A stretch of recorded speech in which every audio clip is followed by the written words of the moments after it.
Mi esposo rechazó mi petición más sencilla, así que adopté un cachorro. Se volvió loco y dijo que solo él podía ser mi perrito. Me casé con Emilio Herrera en un matrimonio de conveniencia entre nuestras familias adineradas. Nuestra relación siempre fue fría y distante después de la boda. Nuestros padres ya no podían soportar vernos así. Nos ordenaron que trabajáramos en desarrollar sentimientos genuinos el uno por el otro. Emilio me dijo: si tienes algún deseo, siéntete libre de pedirlo, puedo cumplirlos todos. Le respondí: entonces trae un collar a casa. La voz de Emilio estaba tensa cuando dijo: estás hablando con la persona equivocada. No soy alguien que pueda jugar ese tipo de juegos contigo. Tú tampoco deberías hacerlo. No está bien. Me encogí de hombros. Está bien. Entonces buscaré a otra persona. Esa noche tomó mi mano con fuerza contra el collar, sus ojos enrojecidos mientras decía: nadie más que yo puede ser tu perrito. El matrimonio de conveniencia me consiguió un CEO reprimido sexualmente. Como esposo no solo se abrochaba las camisas hasta el último botón, sino que tampoco me dejaba verlo en la ducha. Pasaron 2 años sin ningún progreso en nuestra relación. Si acaso las cosas parecían enfriarse aún más entre nosotros. Nuestros padres ya no lo soportaban. Convocaron varias reuniones familiares y nos ordenaron que trabajáramos en desarrollar sentimientos reales el uno por el otro. Querían que nos apresuráramos y nos convirtiéramos en la pareja modelo amorosa dentro de nuestros círculos sociales. Ya había escuchado ese discurso tantas veces que ya era inmune, pero Emilio parecía tomárselo en serio. Esta vez no. Llevaba mucho tiempo en la oficina cuando me envió un mensaje: ¿hay algo que quieras hoy? Yo estaba ocupada en ese momento y le respondí casualmente: no. A Emilio no le gustó esa respuesta. Un bolso, joyas. ¿Estás segura de que no hay nada? Me tomó un momento responder de nuevo: de verdad no hay nada. Emilio podía ser un poco anticuado, pero siempre fue generoso con esas cosas: ropa, bolsos, joyas, regalos. Llegaban a casa cada pocos días. Aún así, Emilio no soltaba el tema: si hay algo que desees, puedes decírmelo, puedo cumplir todos tus deseos. Parecía que su familia debía haberlo presionado bastante. Una vez más acaricié la cabeza del cachorro y le respondí: entonces trae un collar a casa cuando regreses. Emilio acababa de salir para el trabajo esa mañana cuando mi mejor amiga llegó cargando un cachorro. Dijo que pensaba que yo podría estar aburrida y que tenían cachorros en casa, así que quería darme uno. Pasé toda la mañana creando lazos con el perrito y aprendiendo sobre sus cuidados. La mayoría de los otros suministros, como comida y juguetes, ya estaban listos, pero se me había olvidado comprar un collar, y como Emilio estaba tan insistente con que le pidiera algo, pensé que le agradaría. El chat de Emilio mostraba que estaba escribiendo durante mucho tiempo. Después de un rato, en vez de mandar un mensaje, me envió una solicitud de videollamada. El cachorro se había puesto inquieto en mis brazos y saltó para correr. Contesté la videollamada de Emilio y vi su cara en la pantalla. Parecía que estaba haciendo un gran esfuerzo por controlarse. Cuando por fin habló: no juegues así conmigo. Estaba completamente concentrada en el cachorro y fruncí el ceño al escucharlo decir eso. No estoy jugando, los cachorros necesitan entrenamiento. El ceño de Emilio se frunció aún más. La mano visible en la cámara estaba cerrada en un puño, como si estuviera luchando por contener algo. Después de un largo momento soltó un suspiro lento y pausado, y luego continuó con voz controlada: estás hablando con la persona equivocada. No soy alguien que pueda jugar ese tipo de juegos contigo. Qué raro, ni siquiera usaría un simple collar. Entonces, ¿por qué decir que podía cumplir cualquier deseo mío? Mantuve el rostro neutral. Está bien, olvídalo. Entonces buscaré a otra persona. Emilio intentó explicarse. No fue eso lo que quise decir, no le di oportunidad de seguir hablando. Colgué la videollamada, e hice un pedido de entrega de inmediato. ¿Qué estás buscando?, pregunté mientras veía cómo se movía la nuez de Adán de Emilio al tragar con dificultad. ¿Dónde está? ¿Quién? El cachorrito, había comentado en mi publicación de Instagram, así que claramente lo había visto con atención. Tenía que estar hablando del perrito, ya no valía la pena ocultarlo, respondí con sinceridad. Salió corriendo. La mano de Emilio, aún en el bolsillo, se cerró en un puño. Una vena saltó en su antebrazo. ¿Y a dónde fue?, lo miré con desconcierto sin entender por qué actuaba de esa manera. Como no respondí. Enseguida Emilio respiró hondo, y dijo con voz tensa, simplemente te dejó sola así. ¿Qué clase de hombre hace eso? Fruncí el ceño aún más. ¿De qué estás hablando? Estaba tratando al cachorro como si fuera un tipo. Eso encajaba perfectamente con la imagen que tenía de Emilio tradicional, un poco rígido, todo en orden. Seguía respirando hondo, tratando de mantener la compostura. No quería seguir con esa conversación sin sentido. Me di la vuelta para secarme el cabello. Emilio se quedó detrás de mí, un poco más calmado ahora. ¿Por qué te estás bañando a esta hora?, suspiré. El cachorro me ensució. Debe haberse emocionado mucho hoy mientras jugaba con él. Me orinó. No tuve otra opción más que bañarme. Emilio volvió a cerrar el puño. Casi aplastó un adorno que tenía cerca. Después de un largo momento habló entre dientes, no lo veas más. Vamos a fingir que nada de esto pasó. No lo podía creer. ¿Qué tenía de malo tener un perro? ¿Era ilegal acaso? Además, no era como si a Emilio no le gustaran los perros. Claramente estaba buscando una excusa para discutir. Mi respuesta no fue nada amable. ¿Y por qué debería? En el espejo vi que Emilio me miraba fijamente. Habló como si se obligara a ceder. Fue mi culpa. Más temprano no debía haberte rechazado así. Si realmente lo quieres, creo que puedo. Pero no debería. Hizo una pausa, luego añadió, es un problema mío. El cambio de actitud fue tan repentino que se me fueron las ganas de discutir, pero antes de que pudiera decir algo, Emilio continuó, con tal de que no lo veas más haré cualquier cosa que quieras. Él seguía obsesionado con él. Empecé a irritarme. Golpeé el cepillo contra la mesa y me levanté. Emilio Herrera, he aguantado que no me trates como esposa todo este tiempo, pero ahora estás cruzando la línea queriendo controlar hasta estas cosas pequeñas. Si esto va a seguir así, mejor nos divorciamos de una vez. Ni siquiera llegué a decir esa última parte en voz alta, pero Emilio ya me había empujado contra la pared y me besaba con fuerza. No sé cuánto tiempo pasó antes de que se apartara. Su respiración estaba agitada y los ojos algo enrojecidos. Divorcio, ni lo pienses. Nadie más que yo puede ser tu perrito. Me quedé inmóvil sin saber qué decir. Hasta anoche apenas me dejaba verlo sin camisa. ¿Cómo pasamos de eso a querer ser mi perrito en un solo día? Emilio cerró los ojos, respiró hondo. Cuando los abrió de nuevo ya tenía el semblante habitual. Pasó el pulgar por mis labios y murmuró, perdón por haber perdido el control hace un rato.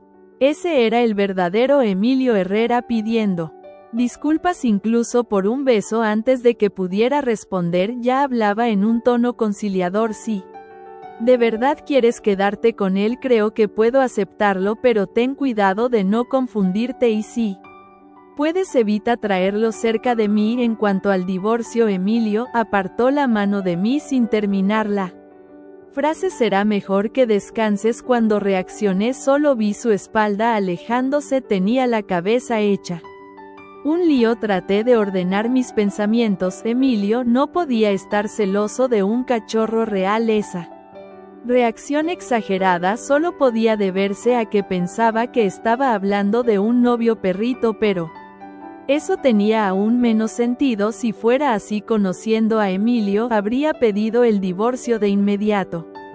para terminar con este matrimonio de fachada, pero no lo hizo, al contrario dijo cosas como: ¿puedo aceptarlo? Eso sonaba más a celos de pareja. Pensándolo bien, durante nuestros 2 años de matrimonio Emilio siempre me trató con respeto y cuidado, nunca se olvidó de mi cumpleaños ni de nuestro aniversario de bodas.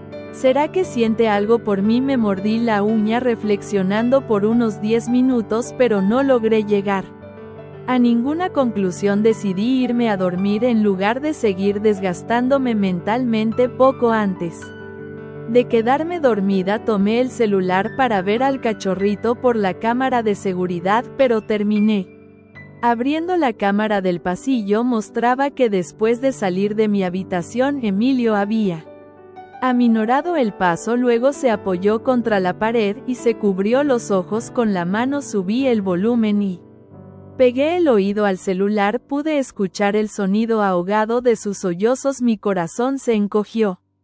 Pensándolo bien, desde el momento en que Emilio malinterpretó lo del cachorro, cada palabra mía fue como una puñalada, y en el clímax de la rabia hasta mencioné el divorcio. Él no sabía que el perrito era de verdad un perro, así que para él yo estaba peleando por otro hombre y encima hablando de divorcio. ¿Verdad? No es raro que haya llorado. La raíz del problema fui yo, así que tal vez debería ir a consolarlo un poco. No solo por eso, solo para consolarlo. Después de respirar hondo, me puse las pantuflas y fui directo al cuarto de Emilio. La puerta no estaba cerrada, solo estaba encendida la luz de la lámpara de noche. Entré en silencio, quitándome los zapatos, y me acerqué despacio por detrás. Quería ver si todavía lloraba, pero apenas me había acercado cuando Emilio se giró de repente.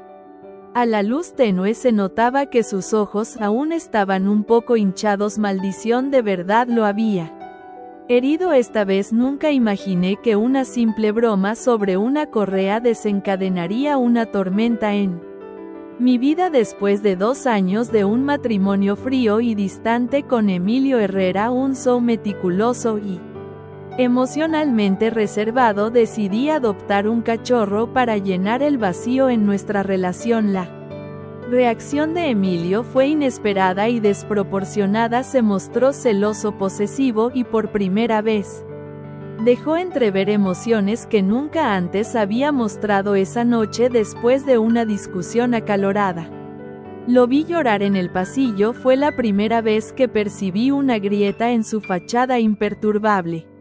Movida por la compasión, fui a su habitación para consolarlo. Al entrar me sorprendió su vulnerabilidad. Sus ojos estaban hinchados por el llanto y su voz temblaba al hablar. Lo siento, no debí reaccionar así, dijo evitando mi mirada. Emilio solo quería un poco de atención, de afecto. Él asintió y por un momento creí que habíamos cruzado una barrera emocional, pero al día siguiente todo volvió a la normalidad. Emilio se encerró en su mundo de trabajo y formalidades como si nada hubiera pasado. Decidí que era hora de tomar las riendas de mi vida. Comencé a investigar sobre nuestra familia y descubrí secretos que me dejaron helada. Encontré documentos que revelaban que nuestro matrimonio había sido arreglado para cubrir un escándalo financiero entre nuestras familias. Me sentí traicionada, utilizada como una pieza en un juego de poder. Con esta información traí un plan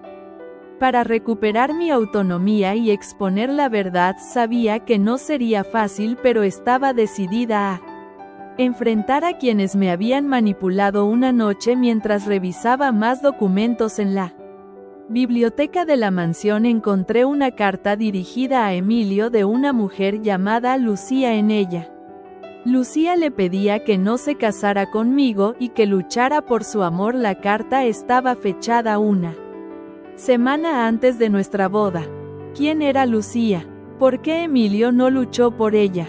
¿O lo hizo y fue obligado a casarse conmigo? Las preguntas se agolpaban en mi mente y supe que debía encontrar a Lucía para conocer la verdad. Al día siguiente confronté a Emilio con la carta.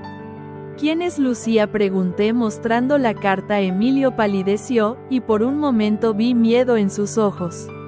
Ese es alguien del pasado, no tiene importancia, ahora tiene toda la importancia, quiero saberla. ¿Verdad? Emilio suspiró, y se sentó en el sofá. Lucía fue mi primer amor, íbamos a casarnos, pero nuestras familias no lo permitieron, me obligaron a casarme contigo para salvar la reputación de ambas familias. Sentí una mezcla de alivio y rabia entonces. Todo ha sido una farsa, no al principio sí, pero con el tiempo he llegado a apreciarte, incluso a amarte. Sus palabras me confundieron aún más. ¿Era posible que a pesar de todo hubiera surgido un sentimiento genuino entre nosotros? Decidí que necesitaba tiempo para procesar todo y que mi búsqueda de la verdad apenas comenzaba. No dormí esa noche. La imagen de Emilio sentado en el sofá, con los ojos vidriosos, aún rondaba mi mente. La revelación de Lucía me golpeó más fuerte de lo que quería admitir. Lo que dolía no era saber que había otra antes que yo, sino que todo mi matrimonio fue construido sobre una mentira perfectamente orquestada. Me habían robado la posibilidad de elegir. A la mañana siguiente hice algo que no había hecho en 2 años de matrimonio. Fui a desayunar sola. Fuera de casa me senté en una cafetería del barrio de Salamanca, un lugar elegante pero discreto. Necesitaba pensar mientras removía el café con una cucharilla de plata. Llamé a mi mejor amiga Clara.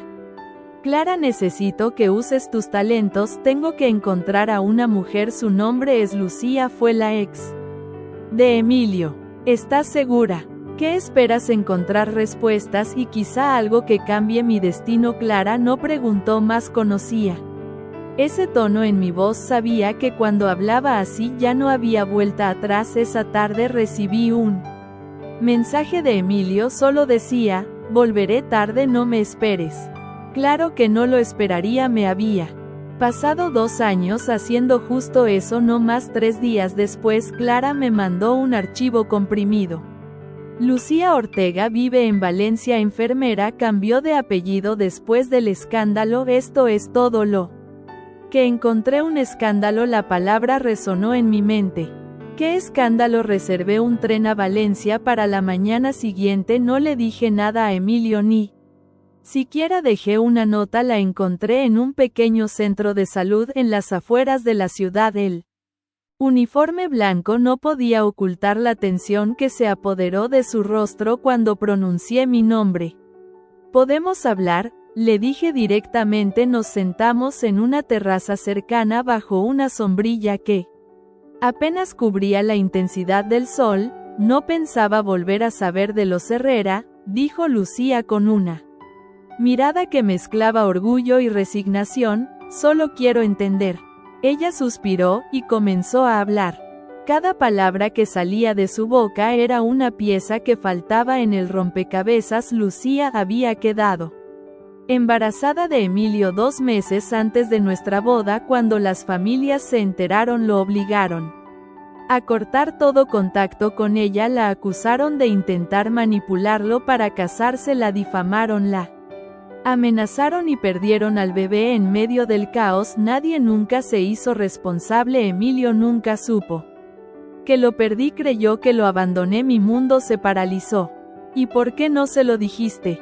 ¿Crees que alguien en su familia me habría dejado acercarme a él? Yo solo era una enfermera sin apellido importante. Volví a Madrid esa misma noche. El aire en el tren se sentía pesado, como si la verdad tuviera peso físico. Al llegar a casa, Emilio no estaba. Aproveché para revisar su oficina.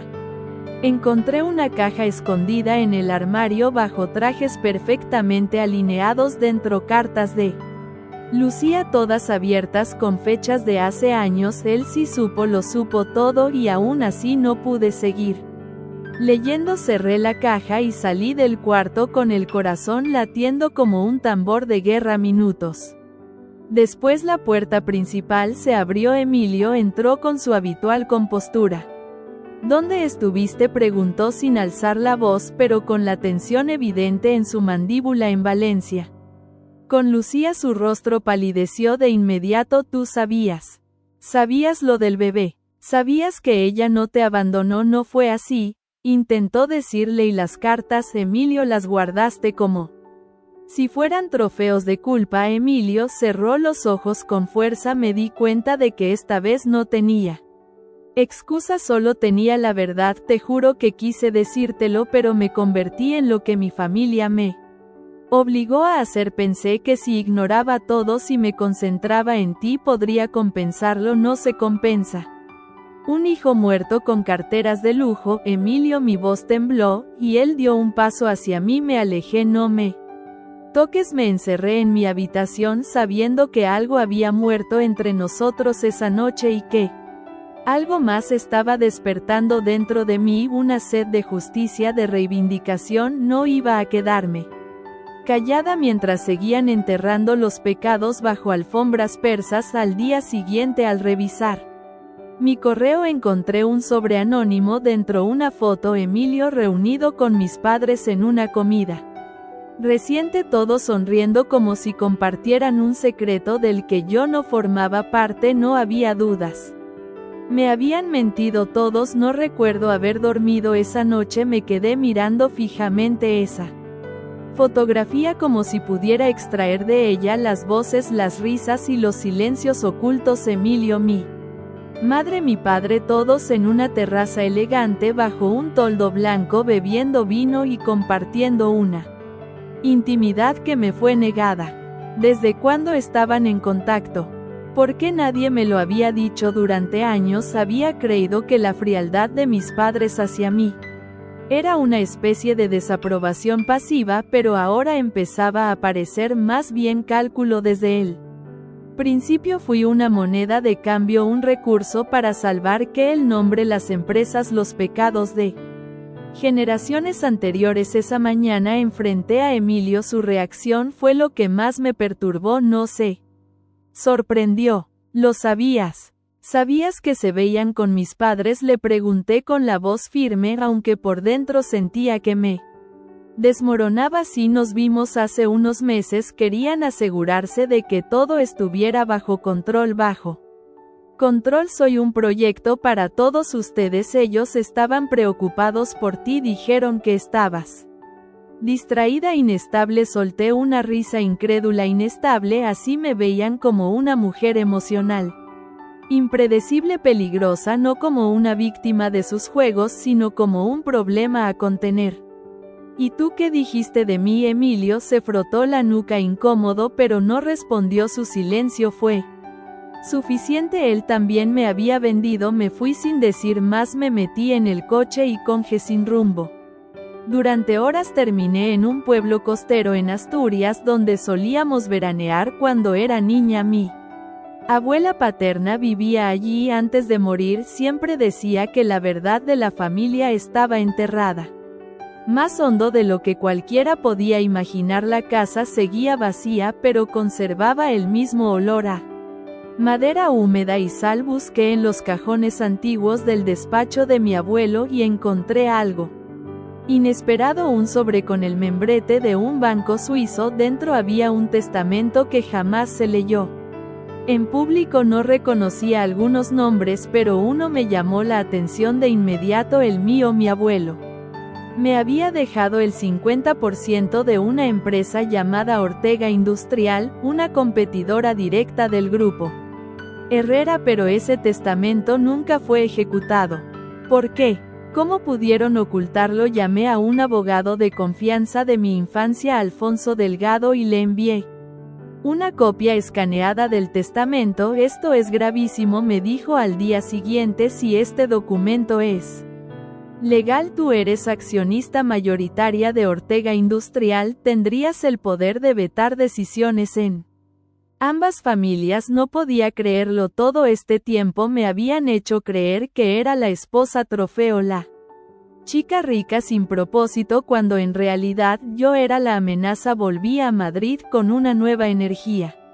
Ahora tenía algo más que rabia. Tenía una carta bajo la manga. Esa misma noche preparé una cena en casa invité a mis padres, a Emilio y a sus progenitores, quería verlos a todos juntos, quería mirar a los ojos de cada uno mientras se desmoronaban. Cuando llegaron actué con una calma que los desconcertó, les serví vino, les pregunté por sus empresas, reí, y entonces cuando ya estaban lo bastante cómodos dejé caer el sobre con el testamento sobre la mesa. Creo que todos deberíamos leer esto. Mi madre palideció al instante, mi padre dejó caer la copa. El padre de Emilio murmuró un esto no puede ser. ¿Quién más sabía de esto?, pregunté sin levantar la voz. El silencio fue ensordecedor, nadie respondió. Nadie se atrevió. Entonces ya sé la respuesta, dije, todos. Mi madre intentó recomponer el discurso. Cariño, fue por tu bien, no sabías manejar ese poder, eras muy joven, y ahora no lo soy, ahora voy a usarlo desde mañana. Ortega Industrial será mía, y ustedes trabajarán para mí o desaparecerán. Me levanté de la mesa mientras todos seguían procesando lo que acababan de escuchar esa noche. Al revisar mi correo recibí una alerta, alguien había intentado acceder ilegalmente a mi correo corporativo. El remitente era desconocido, pero lo que adjuntaron me heló la sangre, era una copia de mi historial médico, uno que yo nunca había autorizado a nadie fuera del hospital. Quien estaba intentando silenciarme y por qué la sensación de traición es como un cuchillo helado que no solo corta sino que se instala y se retuerce lentamente. Aquella madrugada, sentada en el suelo de mi habitación con el portátil sobre las piernas, no podía dejar de mirar el archivo abierto ante mí. Alguien había accedido a mi historial médico, sabía lo que eso significaba, no era una amenaza cualquiera, era personal. Me levanté al amanecer con un propósito claro, rastrear la fuente de la intrusión. Clara no respondió de inmediato, así que llamé a Alfonso, mi abogado. Me puse firme, necesito un experto en ciberseguridad. Ahora Alfonso actuó con eficiencia, me contactó con una empresa de seguridad informática con sede en Barcelona. En cuestión de horas, una analista llamada Mireia ya estaba revisando mis servidores y detectando la intrusión. La voz de Mireia al otro lado del teléfono era seca, profesional. Quien hizo esto no fue un hacker cualquiera, fue alguien con acceso a los sistemas del Hospital Universitario San Carlos con una clave administrativa. El aire me abandonó.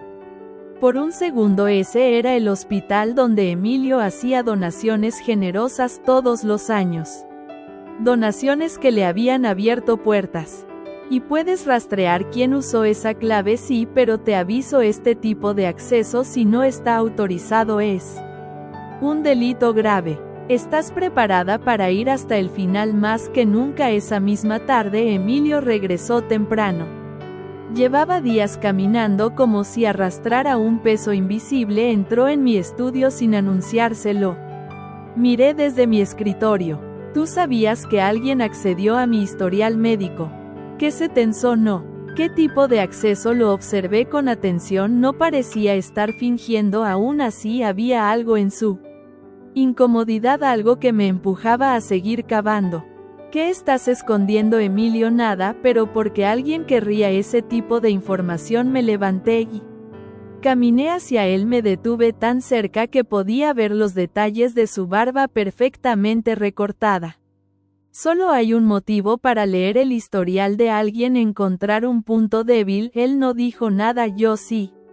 Quizá esperaban que tuvieras alguna enfermedad psiquiátrica, algo que pudieran usar para desacreditarte legalmente. Vi el leve estremecimiento en su rostro, ahí estaba la confirmación, lo sabía, tal vez no lo había ordenado él, pero no era inocente. ¿Tus padres?, pregunté. Emilio bajó la mirada. Mi madre dijo que podrías estar desestabilizándote, que era mejor tener un plan por si perdías el control. Perder el control, reí con amargura. Llevo 2 años manteniéndome entera mientras ustedes juegan a las marionetas con mi vida, y ahora que decido Moverme soy una amenaza. Yo no estuve de acuerdo, pero no pude detenerla. Ella tiene contactos, no me importa quién los tenga. A partir de ahora, quien cruce esa línea va a pagar. No esperé respuesta. Caminé hasta la puerta y la cerré en su cara. Esa noche recibí el informe de Mireya. La clave que accedió a mi archivo pertenecía a la directora médica del hospital, una tal doctora Ana Liscano. Y adivina qué, casada con el primo hermano de la madre de Emilio, así que eso era una red de favores, vínculos de sangre y poder disfrazado de cuidado. Decidí actuar. Al día siguiente fui al hospital y pedí una cita con la doctora Liscano. Me recibió con sonrisa protocolaria como si no supiera nada. Pero apenas mencioné la palabra acceso no autorizado, su rostro cambió. No sé de qué estás hablando, dijo, pero sus manos temblaban. Saqué una copia del informe técnico. Esto dice lo contrario. Se atragantó con su propio silencio. Esto puede quedarse entre nosotras, empezó a decir. No la interrumpí. Esto va a llegar a la prensa médica y a la junta directiva, y a los colegios de ética profesional, a menos que tú me digas exactamente quién pidió ese acceso. Liscano tragó saliva. Fue tu suegra Isabel. Salí del hospital sin mirar atrás, pero por dentro hervía. Mi suegra había ido demasiado lejos y ahora era el momento de hacerla pagar, pero no iba a hacerlo a escondidas. Esa misma noche anuncié una conferencia de prensa para el lunes siguiente. El título era simple: Verdades heredadas, el precio de una dinastía. El día antes de la conferencia recibí una invitación anónima, un sobre sin remitente dentro, una dirección en Toledo, y una nota escrita a mano: si quieres saber quién más te ha traicionado, ven sola, no se lo digas a nadie. No sé qué fue lo que más me sacudió, si la nota misteriosa, o el hecho de que en el fondo no me sorprendiera recibirla. Cuando uno vive rodeado de mentiras, empieza a esperar que cada sombra esconda otra puñalada, pero aún así había algo en esa caligrafía firme y antigua que me provocaba escalofríos. La dirección me llevó a las afueras de Toledo, a una casa de campo oculta entre olivos. El aire olía a tierra húmeda, a secretos viejos. Dejé el coche en un camino de grava y caminé hasta la puerta. No había timbre. Golpeé 2 veces. Nadie contestó. Estaba a punto de irme cuando la puerta se abrió lentamente. Una mujer de rostro anguloso y ojos oscuros como la noche me miró con una mezcla de reconocimiento y pena. Eres igualita a tu abuela, dijo. Pasa, hija. Hay mucho que necesitas saber. No pregunté cómo sabía quién era, solo entré. El interior de la casa era sencillo, rústico, olía a madera, a café recién hecho. Nos sentamos frente a una chimenea apagada y la mujer que se presentó como Teresa comenzó a hablar. Trabajé para tu familia durante 40 años. Vi más cosas de las que debería. Sabía que este día llegaría, el día en que tú vendrías a buscarla. ¿Verdad? Guardó silencio un instante, como si le costara decidir por dónde empezar. Tu padre no fue quien tú crees que fue, ni tu abuelo tampoco. Hubo un acuerdo entre los Herrera y los Ortega. Hace décadas se selló con mentiras, matrimonios forzados y silencios comprados. Mi garganta se secó. El calor de la chimenea inexistente parecía aumentar. ¿Qué tipo de acuerdo? Tu abuela materna, la madre de Isabel, quedó embarazada de un Ortega. Fue un escándalo. Para evitarlo, los Herreras se ofrecieron a cubrirlo a cambio de influencia, contratos, poder. El hijo de ese embarazo fue criado como un Herrera. Tu suegra siempre supo que su verdadero apellido era Ortega. Ese niño fue Emilio. Me quedé paralizada. ¿Qué estás diciendo? Emilio es sangre de tu familia, no de la suya, por eso lo obligaron a casarse contigo, para mantener el linaje, para fusionar los intereses. Fue una jugada perfecta. No podía respirar. Las paredes de la casa parecían cerrarse. Emilio, mi primo, no tienen parentesco directo, pero comparten sangre. Una parte de ti ya lo sabía. ¿Verdad? Me levanté de golpe temblando. ¿Y por qué me dices esto ahora? Teresa me miró con una intensidad que me heló la sangre porque ya es hora de que acabe este ciclo. Tú tienes el poder de romperlo, pero no solo destruyendo a los Herrera. También debes mirar a tu propia sangre. De camino a Madrid, la cabeza me estallaba de pensamientos. Sí.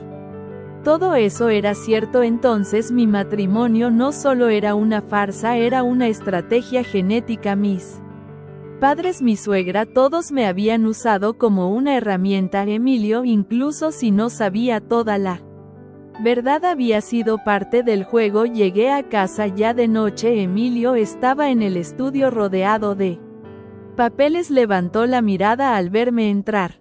¿Dónde estabas? Descubriendo de quién eres hijo. Realmente la expresión de su rostro se contrajo como si lo hubieran golpeado. No respondió, no necesitaba hacerlo. ¿Desde cuándo lo sabes? Desde hace un año, dijo con voz baja, pero no sabía cómo decirlo. Me criaron como una Herrera, pero en el fondo siempre sentí que algo no encajaba. Comillas. Y nunca pensaste en contarme. Iba a hacerlo, te lo juro, pero cada vez que me acercaba tú te ibas con tu distancia, con tu silencio, porque tú me enseñaste a protegerme. Nos miramos durante un largo momento. Allí estábamos, dos herederos de un legado podrido, atrapados en una mentira tejida antes de que naciéramos. Voy a contar todo, le dije en la conferencia. Lo sé, y vas a estar ahí sentado en primera fila y no vas a decir ni una palabra. Asintió con los ojos vidriosos. Me giré para marcharme. En ese momento su voz me detuvo. Si me odias después de esto lo entenderé, pero no olvides que en medio de toda esta mentira yo sí llegué a quererte de verdad. No respondí, no podía. Cerré la puerta detrás de mí y sentí que una parte de mí también se cerraba para siempre. La mañana de la conferencia, al salir de casa, vi un coche estacionado frente a la mansión. Dentro una figura conocida. Mi madre, al verme, bajó la ventanilla y dijo: no lo hagas, hay cosas que no puedes desenterrar sin hundirte tú también. La miré fijamente y respondí: entonces que nos hundamos todos. La mañana de la conferencia, Madrid amaneció con una niebla densa que parecía presagiar tormenta. Me vestí en silencio, eligiendo con cuidado cada prenda como si fuera una armadura. No era solo una presentación. Era una declaración de guerra y yo iba a ser la que arrojara la primera piedra. El evento se organizó en el salón de actos de un prestigioso hotel del Paseo de la Castellana. A medida que llegaban los invitados podía sentir la tensión acumulándose como electricidad estática en el aire. Empresarios, periodistas, representantes de asociaciones civiles, abogados, hasta miembros de la prensa extranjera, todos estaban allí, y entre ellos sentados juntos como si fueran una familia de porcelana. A punto de estallar estaban mis padres, mis suegros, y Emilio. Subí al escenario cuando el reloj marcó las 11 en punto. Miré al público y respiré hondo. No necesitaba un discurso preparado. Todo lo que tenía que decir lo llevaba cosido al pecho desde hacía años. Buenos días, mi nombre es Alejandra Ortega Herrera, pero durante muchos años fui simplemente la esposa de Emilio Herrera. Hubo un murmullo entre los asistentes. Continué: hoy no vengo a hablar de negocios ni de filantropía, vengo a contarles la verdad sobre lo que se esconde detrás de algunas de las familias más poderosas de este país. Y lo conté todo, desde el matrimonio forzado hasta el escándalo silenciado del embarazo de Lucía, desde la ocultación del testamento de mi abuelo hasta la manipulación de mis informes médicos. Cada palabra era una bala, cada pausa un juicio. Vi a Isabel, mi suegra, empalidecer cuando mencioné la intrusión ilegal en mi historial clínico, a mi madre mordiéndose el labio con furia contenida, a mi padre rígido como una estatua, y a Emilio, que no me quitaba los ojos de encima con un gesto de dolor tan profundo que casi me hizo dudar. Pero no, esta vez no habría espacio para la compasión. Quiero que todos los aquí presentes entiendan que durante años fui una pieza movida por manos que pretendían controlarme. Hoy devuelvo el movimiento, hoy tomo el tablero completo. Finalicé con un anuncio inesperado. Desde hoy Ortega Industrial absorberá el 40% de las acciones del Grupo Herrera a través de una cláusula que fue firmada hace décadas por el abuelo de Emilio y validada por el mío. La absorción será legal, transparente y definitiva. Esta es mi empresa ahora. El silencio fue absoluto.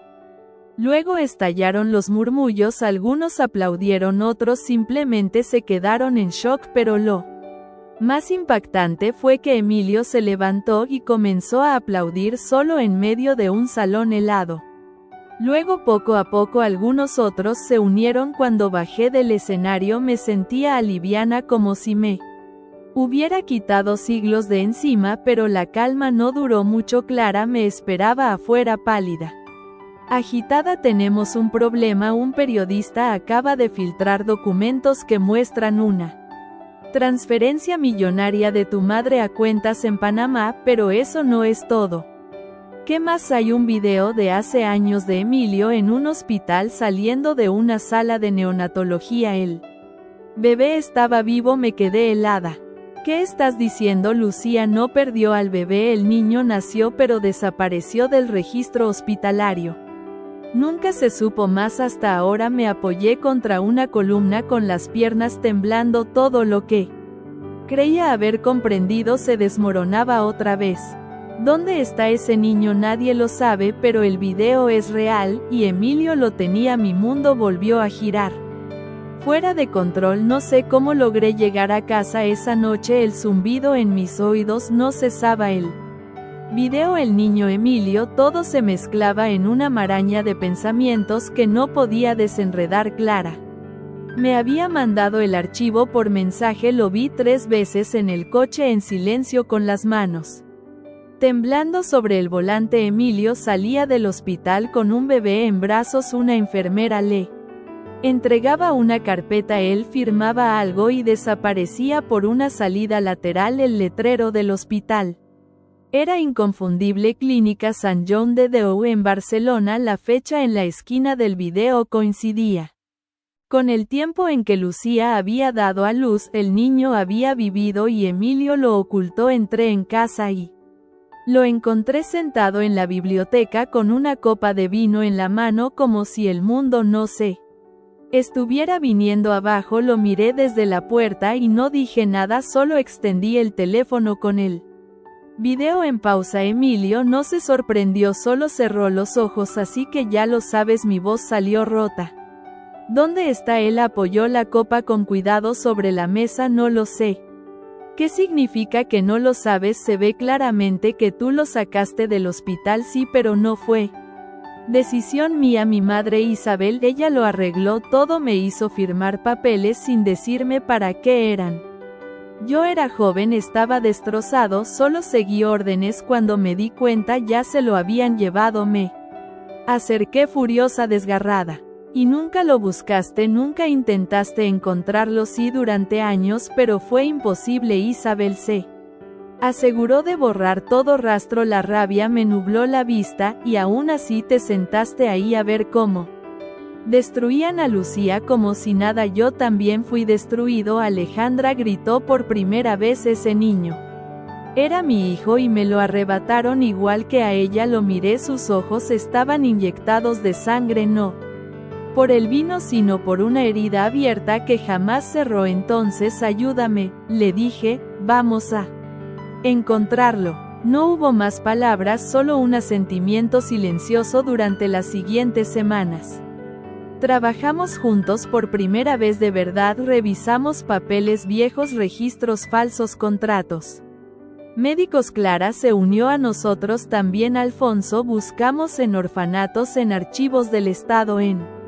clínicas privadas. Seguimos pistas de nombres falsos, huellas digitales, incluso análisis de ADN clandestinos. Una noche Clara entró en mi casa con un sobresellado. Lo encontré. ¿Dónde? En Bilbao. Fue Adoptado por una familia bajo el nombre de Diego Santamaría, tiene 21 años, estudia arquitectura, no sabe nada de su origen. Me senté sin poder creerlo. Diego, el hijo de Emilio y Lucía vivo real, un hombre ya, y Lucía no sabe nada. Yo creo que deberías ser tú quien se lo diga. Llamé a Lucía esa misma noche. Nos encontramos en un parque como dos cómplices al margen de la ley. Lucía, le dije, tu hijo está vivo. Ella cayó de rodillas sin emitir un sonido. La abracé mientras temblaba en mis brazos y por primera vez sentí que algo en mí también se quebraba. Pasamos las siguientes semanas preparando el encuentro. No podíamos simplemente irrumpir en su vida. Le pedimos a Alfonso que organizara una reunión como si fuera un proceso de herencia, una excusa legal neutra. Cuando lo vi por primera vez, me costó respirar. Tenía los ojos de Emilio y la sonrisa de Lucía, educado, atento, pero algo inseguro. Cuando Lucía entró en la sala, el tiempo se detuvo. Diego la miró sin comprender hasta que ella, llorando, dijo, soy tu madre. El silencio fue tan profundo que dolía. Diego no supo qué decir. Lucía cayó de rodillas otra vez. Emilio la sostuvo antes de que tocara el suelo. Diego dio un paso atrás. Confundido, abrumado, salió corriendo. Pasaron días sin que supiéramos de él hasta que una tarde recibí un sobre, dentro una carta escrita a mano por Diego. Necesito tiempo, pero estoy dispuesto a escuchar. Solo no me exijan entender todo de golpe. Lo dejamos así. Diego necesitaba su ritmo. Lo respetaríamos, pero lo más importante estaba hecho. La verdad había salido a la luz esa misma noche. Recibí una llamada anónima. Si sigues escarbando en el pasado vas a acabar muerta. Era la voz de mujer fría, decidida, y la reconocí al instante. Isabel. No fue el contenido de la amenaza lo que me perturbó, fue la voz. Isabel, clara como el cristal, tan controlada como siempre, tan segura de su inmunidad, como si todavía creyera que podía manipularlo todo desde las sombras. Pero ya no. Me senté frente al ventanal de mi habitación mirando las luces lejanas de Madrid mientras grababa la llamada. Mi pulso no tembló por primera vez. No sentí miedo, sentí una claridad brutal. Si ella estaba dispuesta a jugar sucio, entonces yo ya no tenía que contenerme. A la mañana siguiente presenté una denuncia formal. No lo hice en secreto. Sentence. Me aseguré de que la prensa lo supiera, de que los abogados lo supieran, de que cada accionista del grupo Herrera lo supiera. Quería que Isabel supiera que ya no me escondía, que si quería guerra la tendría. Isabel intentó contraatacar. Durante los días siguientes aparecieron artículos anónimos cuestionando mi estabilidad emocional, mi liderazgo, incluso mi vida privada. Rumores de amantes, de internamientos, de decisiones empresariales impulsivas. Pero cada intento la hundía más. La gente ya conocía mi historia, conocían la verdad. Una noche, mientras organizaba papeles en mi estudio, sonó el timbre. Era Lucía. Estaba distinta, estaba más fuerte. Había algo nuevo en su mirada, una determinación que no le había visto antes. Quiero que me ayudes, dijo sin rodeos. Quiero recuperar a mi hijo, quiero que me reconozca, y lo hará, le respondí. Pero a su tiempo. No. Ya esperé demasiado. Le serví una copa de vino y le conté todo sobre la amenaza de Isabel. Ella no pareció sorprendida. Te ha amenazado a ti también. Cuando supo que estaba embarazada me dijo que si no desaparecía el niño nacería muerto. Pensé que era una figura retórica, pero ahora sé que hablaba en serio. Guardamos silencio por un largo rato. ¿Sabes qué me aterra?, me confesó que Diego no solo no me quiera, sino que me culpe, que me odie por no haber luchado más fuerte. No va a hacerlo, no después de conocer quién te robó esa lucha. Esa misma noche Emilio vino a verme. Lo noté distinto, también más contenido. He decidido renunciar a todo. Los negocios, la junta, el apellido. Me voy.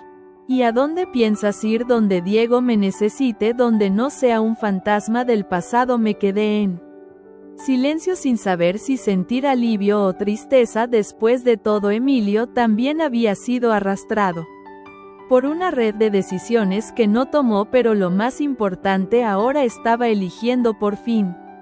¿Esto es un adiós?, pregunté. No, dijo mirándome a los ojos. Esto es un perdón. No espero que lo aceptes.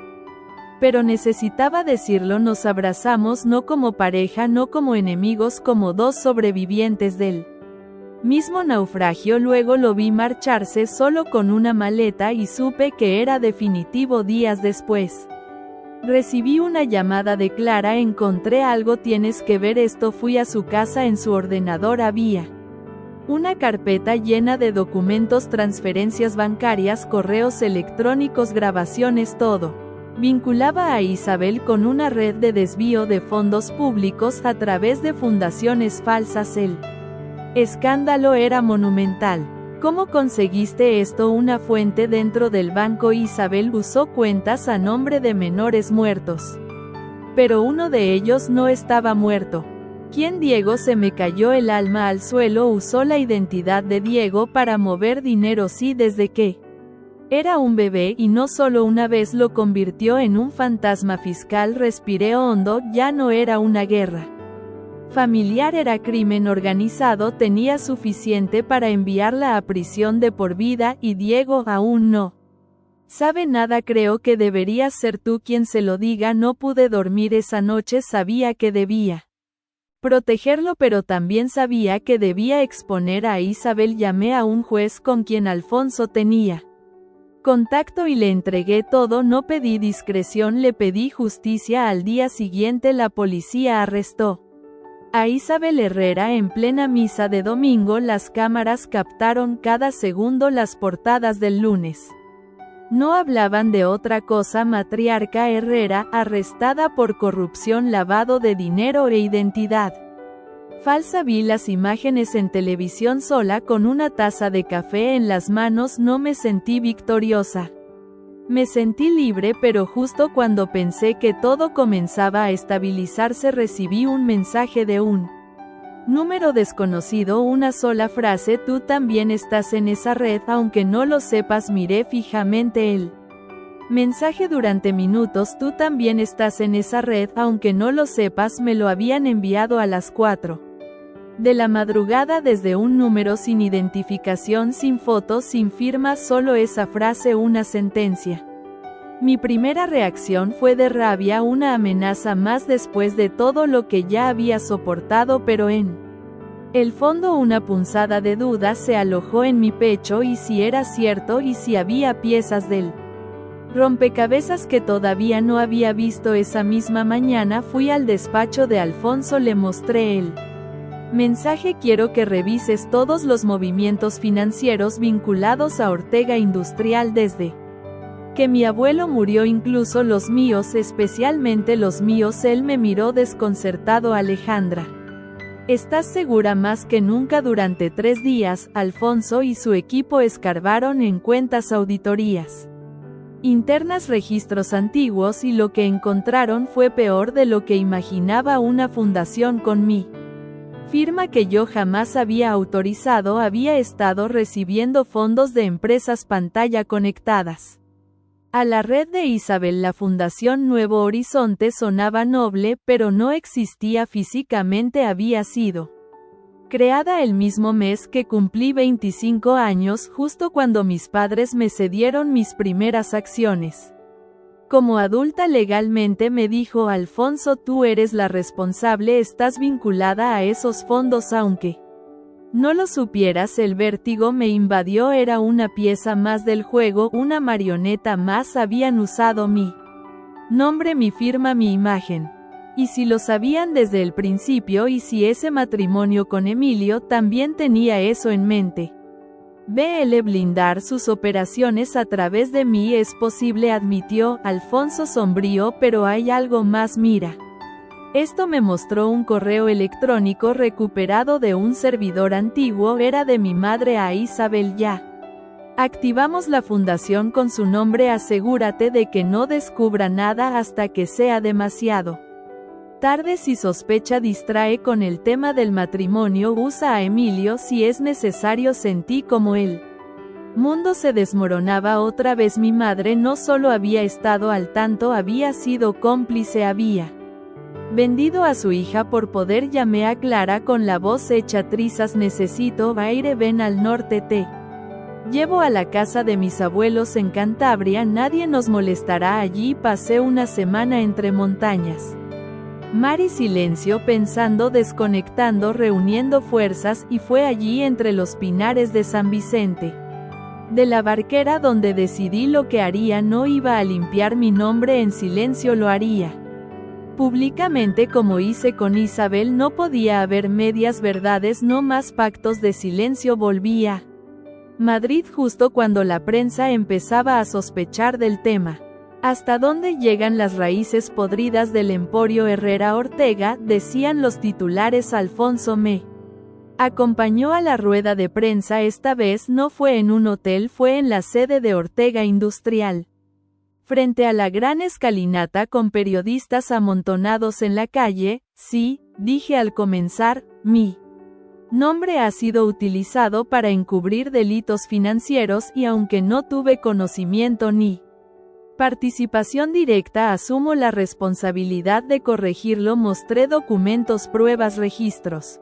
Expliqué cómo habían usado mi firma sin mi consentimiento cómo habían manipulado mi entorno para proteger su red hoy renuncio temporalmente a la presidencia mientras dura la investigación dejaré que el sistema haga lo que deba hacer no temo ser juzgada temo más callar y perpetuar lo que me destruyó cuando terminé no hubo aplausos hubo silencio de respeto de shock de algo más la prensa me miraba sin saber si era víctima o heroína yo tampoco lo sabía solo sabía que estaba cansada de oír. Esa noche Diego me llamó su voz sonaba más firme lo vi en las noticias no sé cómo haces para seguir de pie porque si caigo ahora ganan ellos hubo una pausa puedo verte nos encontramos en un parque él mismo donde había abrazado a su madre por primera vez Diego me abrazó también fue breve contenido. Pero sincero voy a estudiar todo esto quiero entenderlo no solo que me pasó a mí lo que te pasó a ti también gracias antes de irse me miró con una seriedad nueva no dejes que nadie más te diga quién eres ni siquiera nosotros me quedé allí sola viéndose o con acento agudo su figura desaparecía entre los árboles al regresar a casa Clara me esperaba en la puerta. ¿Hay algo más? Que recibí un correo de un periodista dice que tiene un testimonio directo de una persona cercana a tu padre y que si es cierto cambia todo. ¿Qué dice ese testimonio? Clara me miró en silencio y luego respondió que tú no eres hija de quien crees que eres nunca supe cómo debía sentirse una persona al descubrir que toda su vida había sido una mentira pero en ese instante cuando Clara me dijo que tal vez no era hija de quien creía sentí que el suelo desaparecía como si el tiempo retrocediera y todo absolutamente todo se reescribiera en una lengua desconocida. ¿Quién lo dice? Pregunté con voz firme aunque por dentro me rompía un ex-chofer de tu padre dice que escuchó conversaciones que vio cosas y que tu madre tuvo una relación con alguien fuera del matrimonio durante mucho tiempo no respondí solo asentí no era momento para lágrimas era momento de terminar lo que había empezado limpiar cerrar renacer en los días siguientes reuní todo lo necesario solicité un test de ADN obligatorio público lo anuncié yo misma en televisión si he de renunciar a todo lo que me dio este apellido lo haré con la cabeza en alto y cuando llegaron los resultados ya estaba preparada mi padre biológico no era Enrique Ortega era un hombre llamado Gabriel Mendieta periodista activista desaparecido años atrás bajo circunstancias sospechosas un hombre que había investigado la corrupción empresarial en los años 90 a quien mi madre había amado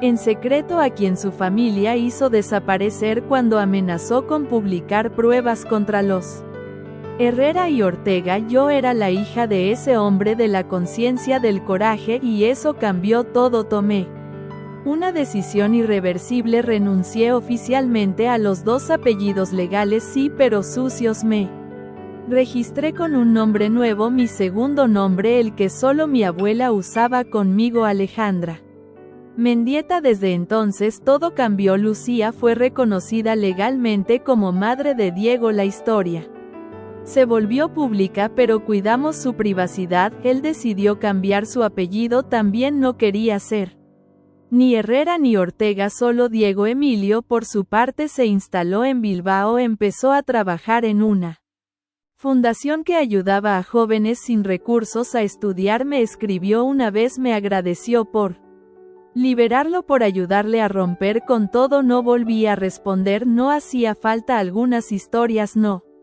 terminan con reconciliación, sino con paz. Isabel fue condenada a 27 años de prisión, aunque intentó apelar, perdió todos sus recursos. La caída de la matriarca arrastró a muchos con ella, bancos, políticos, jueces corruptos. Cayó un imperio, sí, pero era necesario. Mis padres, o lo que quedaba de ellos, abandonaron el país, se refugiaron en Portugal, en una finca que antes usaban para vacaciones.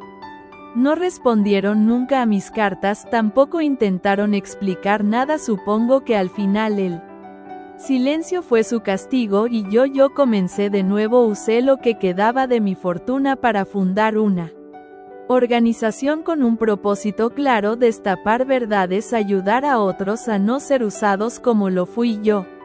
La llamé Raíces Claras. Clara, por supuesto, fue mi socia y sí me lo reprochó por el nombre, pero aceptó entre risas. La última vez que vi a Diego fue en una exposición de arquitectura en Sevilla. Él presentaba un proyecto urbano para mejorar barrios marginales. Me abrazó con fuerza, me llamó mi segunda madre y eso para mí fue suficiente. A veces camino por Madrid y la gente me reconoce, me paran, me agradecen. Algunos me llaman la mujer que se atrevió, otros simplemente me sonríen con respeto. Ya no necesito validación, solo camino. Mi historia no fue una novela de amor, fue una epopea de identidad, de sangre, de traición, de memoria. Fui hija de 2 linajes que intentaron enterrarme y sin embargo florecí. Mi nombre es Alejandra Mendieta, y esta fue mi historia.